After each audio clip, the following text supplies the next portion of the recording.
So we are here. We just heard about Medicaid expansion. Now we are going to learn about some United Way programs that probably helps a lot of people on Medicaid. Visiting us today in studio, we have Anna Thompson. Anna is a licensed professional clinical counselor and registered play therapist with the Village Family Service Center.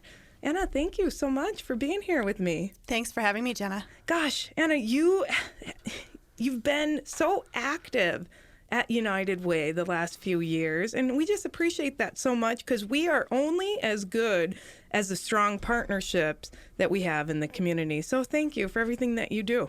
Absolutely. So for listeners out there, tell us a little bit about what Village Family Services provides. We are a nonprofit organization that provides a variety of different services, anything from mental health counseling, play therapy, financial counseling, family group decision-making and family team decision-making, to pregnancy and adoption services. Wow. And are you based here in Bismarck or?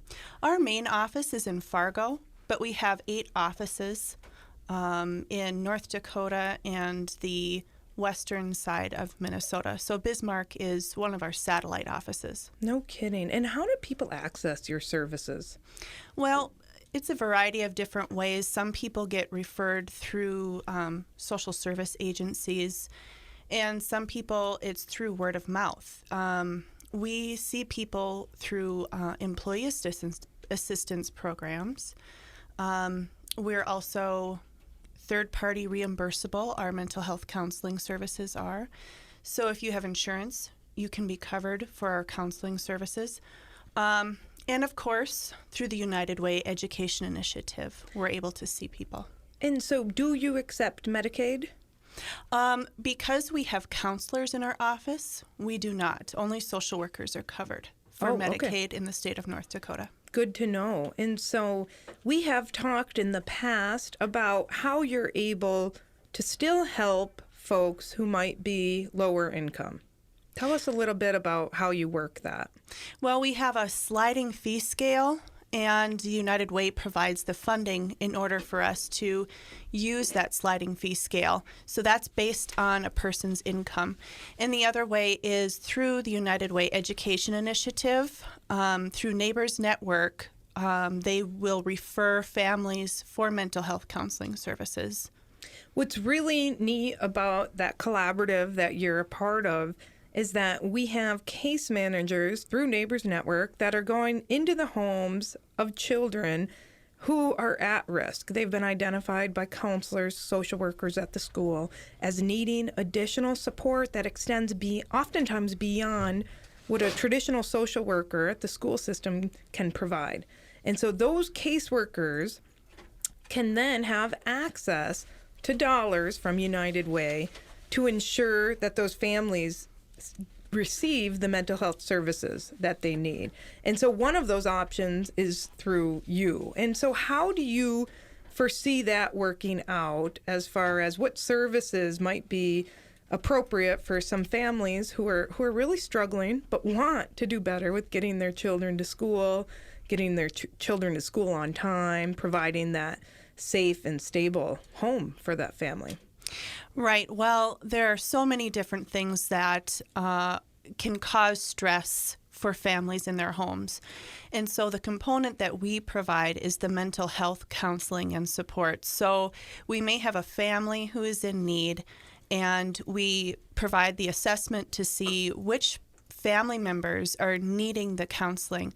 So if there's a child that is exhibiting anxiety type symptoms in school, I might see them for play therapy. If there's a parent that is struggling with depression in the home, we can also treat adults for those type of symptoms. So it really depends on each family, and we try to provide an assessment for what each family is needing.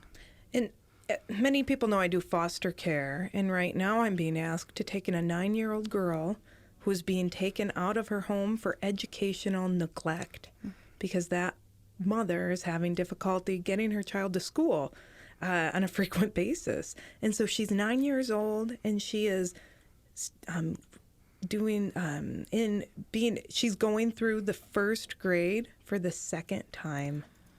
And she's 9. She should be in third grade at least. So you do play therapy. And would that be a candidate? I mean, this child doesn't have behavioral issues, but yet they're developmentally behind simply because of lack of attending school.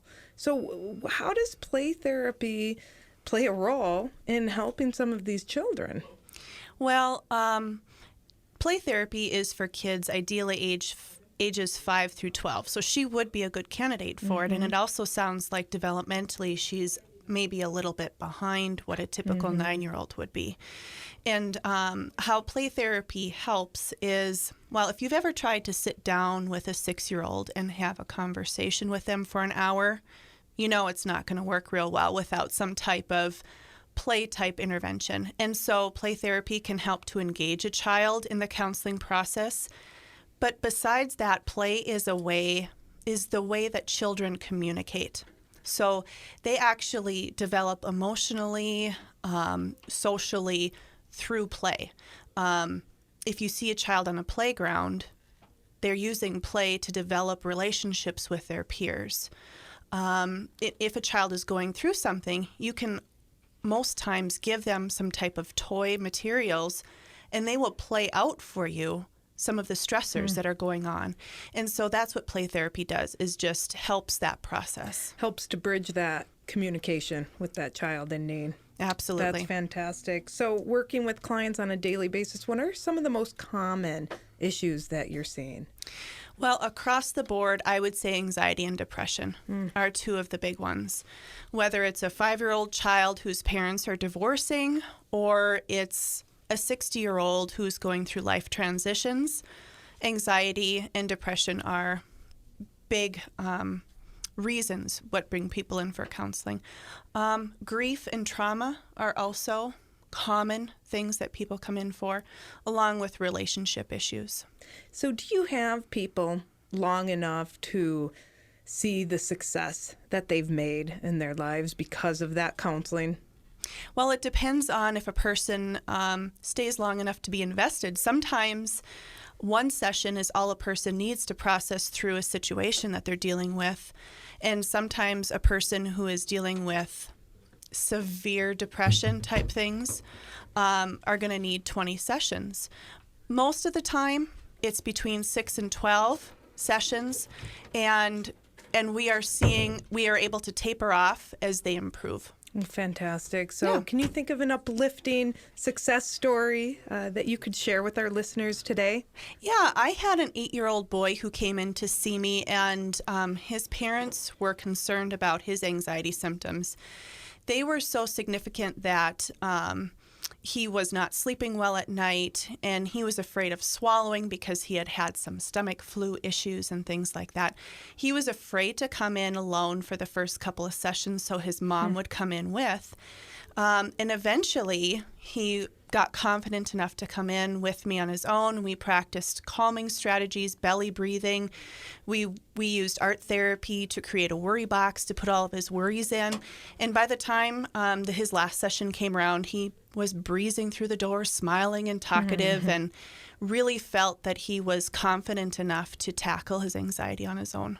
Well, and thank God those parents recognize those symptoms to get him the help that he needs. It's not something people should be embarrassed about. Right.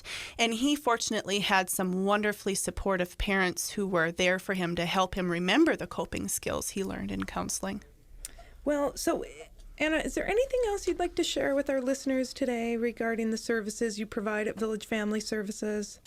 I would just ask for people to be open about giving counseling a shot. If it hasn't worked for you in the past, it may just mean that the counselor you had in the past wasn't a good fit for you, or you weren't in a place that you were ready for counseling. But that counseling can be something that people use multiple times throughout their lives whenever they have bumps in the road that they need help getting through. And Anna, how can they reach you? They can reach us to make an appointment, either toll free at 1-800-627-8220 or locally at 255-1165.